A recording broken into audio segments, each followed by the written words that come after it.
I'm going to go to the next part of everyone's question. Apart from Bitcoin, which seems to be heads and shoulders ahead of every other coin, is there anything that you like out there in terms of their functionality and potential increase in value? I don't like to speak particularly about individual projects because history will make a fool of you. But I would speak in more general terms that the concept of smart contracts and the platforms that are attempting to solve that kind of transferability issue or execution ability is quite interesting. I gave a talk to a group of lawyers in Kuala Lumpur on behalf of an organization known as the In-House Community. And thank you, Mr. Patrick Dredsfield, a fantastic guy. The opportunities in law, in particular, are quite interesting for smart contracts. Real estate transactions, obviously, or in general, title transfer. These have not been fully acted upon yet. I think not due to lack of ideas or kind of a future perception, but just the technology's not there yet. So I'm appreciative of platforms like Ethereum or Neo or EOS, what they stand for and what they're attempting to do.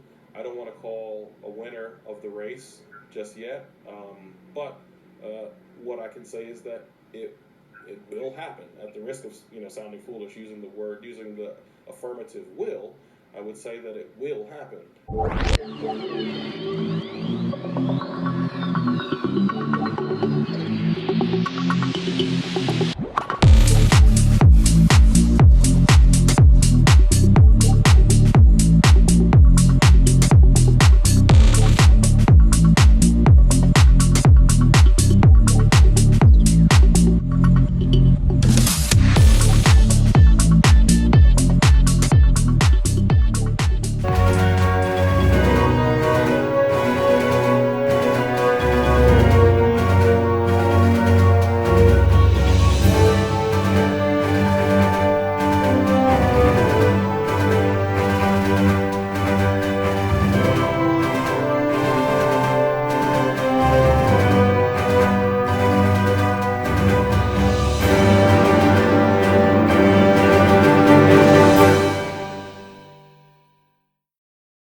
So, what's this seventh layer in the title about?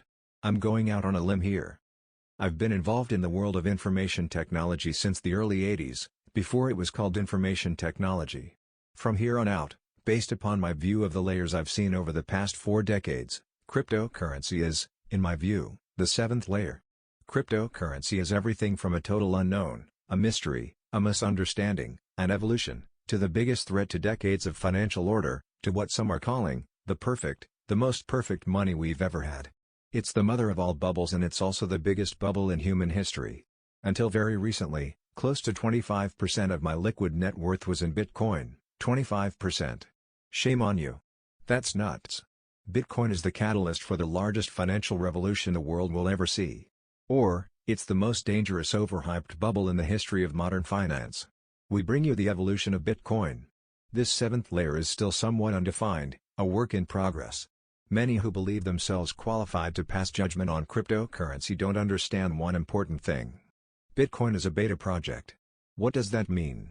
It means that the current version, released on May 2, 2021, is 0.21.1. In the world of technology, any version number that is earlier than 1.0 is a project that is incomplete. Only when Bitcoin reaches version 1.0 will it be a completed product. There have been 36 new versions and releases of Bitcoin since September of 2014. Critics? Why are you criticizing a prototype? How did we get to Layer 7? Well, first we had to have Layer 6, secure mobile devices and smartphones, Layer 5, the Internet, Layer 4, email, local area, metropolitan, and large area networks, Layer 3, personal computers, Layer 2, mini computers and private networks, Layer 1, mainframe computers using public networks.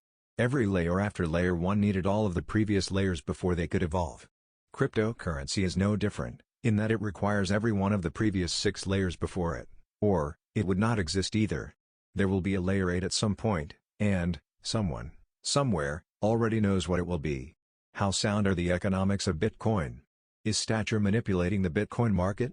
Will the crypto bull market continue into 2022? Pick your side in this coin. Where do we start? Now, I just told people I wanted app design. I want to pay with Bitcoin. I want to give you Bitcoin, and you give me pizza. Will be the first ever meal that's sitting in your belly provided by Layer 7? There's a belief system, if you like, that's been built around Bitcoin, rather than of the technology. I do have some criticism of the technology itself, but those are minor compared to this kind of hard money economics that's being built around it, which to me, doesn't make a great deal of sense, and I'd like to explain why, as I spend my life involved in finance and money and economics, monetary economics, and I think in all the emphasis upon story value on so-called hodling, known as holding on for dear life, HODL, for the long term, about Bitcoin as an asset, as a means of saving. I think what tends to get lost in all of that is, what the purpose of money is. And there's a fundamental conflict between treating something as a long-term store of value, an asset, and treating something as a means of exchange, because the incentive structure around a long-term store of value that you expect to appreciate over that time does not work for a medium of exchange. That disincentivizes spending, buying and selling, the trade, and all else that represent the whole basis of how an economy works, and incentivizes what we might term hoarding, hanging on to assets, and not moving goods and services around the economy. And I don't see how that's a recipe for prosperity in the longer term. So that's the fundamental conflict that I see at the heart of the hard money economics of Bitcoin. Lately the narrative of Bitcoin as a means of exchange has taken a back seat, compared to the one as a store of value. But I guess there are still people counting on Bitcoin in the future, being a valuable means of exchange too. But I would like to know what others think about it. I'm trying to stay completely neutral in space. I'm not a strategist on someone's payroll. My goal is to get markets right, but I'm more of a markets person. One of the things about articles I like endorsing is that, I view Bitcoin as a collectible, a store of value, a reserve asset. I don't view it as money. And, as one of my favorite articles I just read recently, was titled Satoshi Nakamoto's Mistake. Bitcoins are collectible, not cash, because what's been created here, something that has declining supply and increasing demand. But, you can exchange it much easier than you can virtually any store of value in the history of mankind, like gold, on a universal basis. 24/7 price discovery. All that kind of stuff that's never existed in history, and, to me, that's part of the reason I think as a strategist, I don't really like to focus on, is it great, or, not great? Just basically, this is where the price is going, and, that's why. My bottom line outlook, I see this asset being adopted as a store of value, a reserve asset by most of the increasing number of institutions on the planet, and I don't view it as money, at least not yet. It's something I'm going to be using day to day to buy a cup of coffee. You can do that, and the point is, if you want to liquidate it and exchange it, it's readily and easily available 24/7.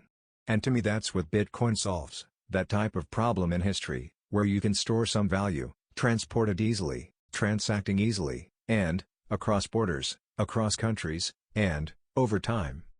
So do you have any criticism towards Bitcoin as a potential store of value? I do, a bit, because I think that what's kind of built into Bitcoin is long-running price stability. I know it has price volatility.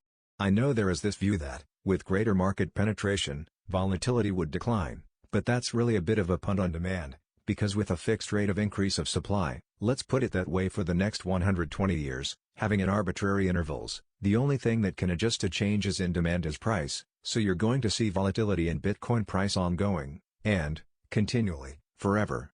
Just as you actually do with inflation rates under a gold standard, it's a similar kind of problem that it's the only thing that can adjust its price for a long term for a store of value. It depends on how long you want to hold it. If you want to hold it for the very long term, then short term, or even medium term, volatility potentially isn't a problem.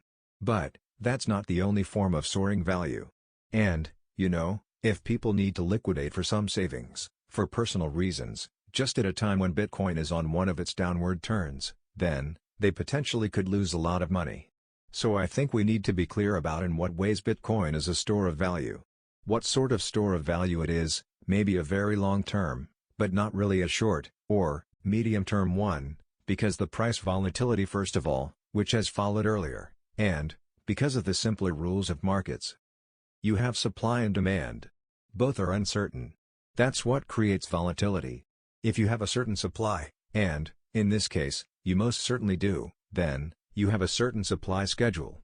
That means 50% of that input for volatility is already gone, so by real simple rules, economics and markets, volatility has to decline. So let me expand a bit on everything. What I see in markets is an estimate of a balance between supply and demand, with Bitcoin. I don't have to guess very much. I know that supplies are fixed. Only thing I have to worry about is demand, so by nature, by laws of economics, volatility and Bitcoin should drop and continue to decline.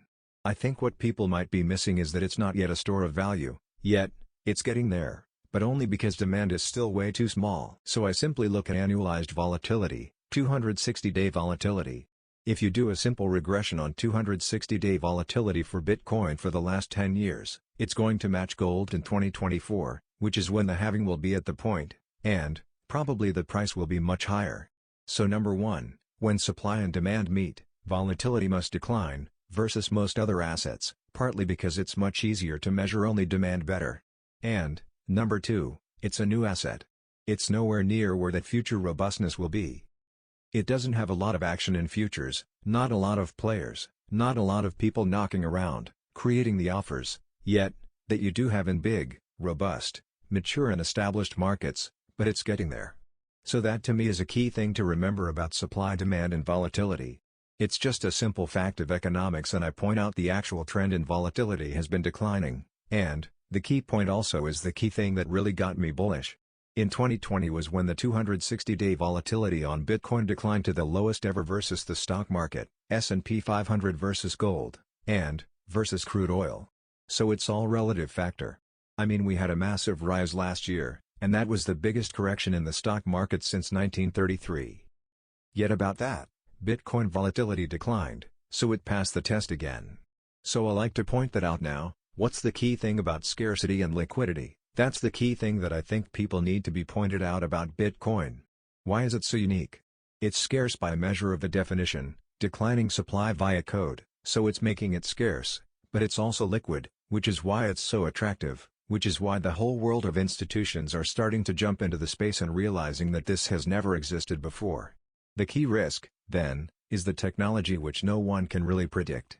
So I can see there is a stacked disagreement between views. So we all know that there are some very harsh Bitcoin critics who are convinced that Bitcoin will eventually fail and its value will go to zero. So, what do you think? Can Bitcoin go to zero? I did not think that its price would crash to zero. I found in a piece I saw in another publication that, because of Bitcoin's price, ultimately, it's held up by faith, by belief, and there is a strong core of communities, and we do have to thank the so-called Bitcoin maximalists for this, whose belief is strong enough, I think, to maintain a floor under Bitcoin's price, which is far above zero. I don't know where it is exactly, but it's far above zero, and I think we've seen that with every previous crash, that it has not gone to zero, because at the bottom of the pile, there's always been some people who will hang on to it. This is where we hold them. Can I expand on that? There is one thing that's impressed me. I might not have been completely sold all at once. Hardly anyone was, or should be. I was still just testing the water with Bitcoin, about 6 or 7 years ago, when I heard about it, and when I first bumped it against the price of gold.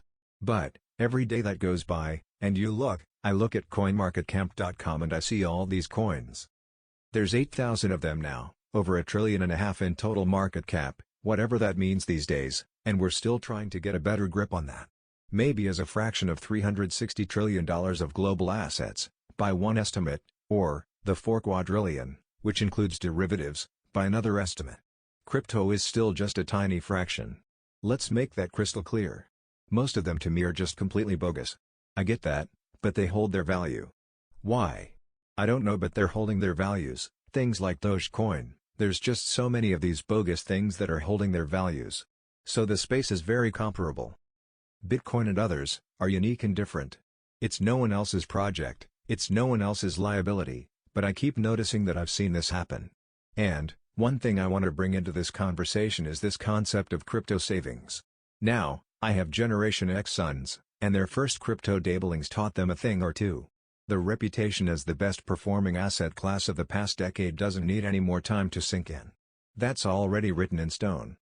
Now it's close $1.5 trillion, but a lot of millennials who know a little bit about the space, when they hear about things like value stocks, they say, "Excuse me, but I'm getting more out of this than I'm getting out of anything else. Why would I consider that?" Yes, there's risks. Life is about risks. But, money is always flowing to what's treated best, and, every day these things don't fail. It keeps going that way. I have moderate amounts in these accounts, just because I need to learn my way along, and take advantages of unique, long-term opportunities. It's being said that the only threats that's seen to Bitcoin at this point might be a technological glitch or something similar to a risk-off environment, like overregulation, like the one we saw at the beginning of 2020. So these, according to some, are the other things that could prevent Bitcoin from continuing its rise. Do I see any other threats apart from these two that could prevent Bitcoin going up in 2021? I'm personally of the opinion that, while we have the environment that we do while the pandemic abates, while we continue to have governments and central banks pouring money into the financial system, everything's going to go up, including cryptocurrencies. So the risk I see actually comes from things like Tether, wherever we think that goes, and, also the excessive type of leverage that we're seeing in external things like that, actually, because those things can end very badly, and when they do, you tend to get a crash in the underlying assets. So the question is whether we're building up the kind of uncertainties that we had in the housing market in 2008. Really, a lot of people are concerned that the Bitcoin market could be manipulated, and there are a lot of allegations around saying that actual Tether, the main stable coin, could be behind a sort of fraudulent scheme that's aimed at pumping artificially the price of Bitcoin. Let's first of all, look at the facts. Tether has been existing on the back of Bitcoin. Bitcoin was first, it's the first blockchain cryptocurrency. Tether, right now, is number 3 listed on CoinMarketCap.com. It's about $63 billion.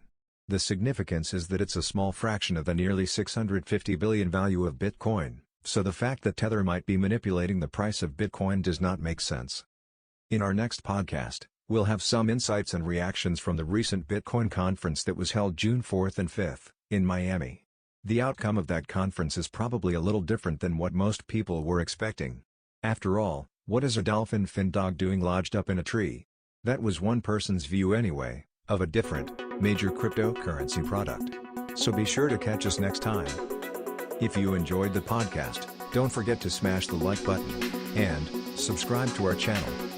Until next time, let's stay busy.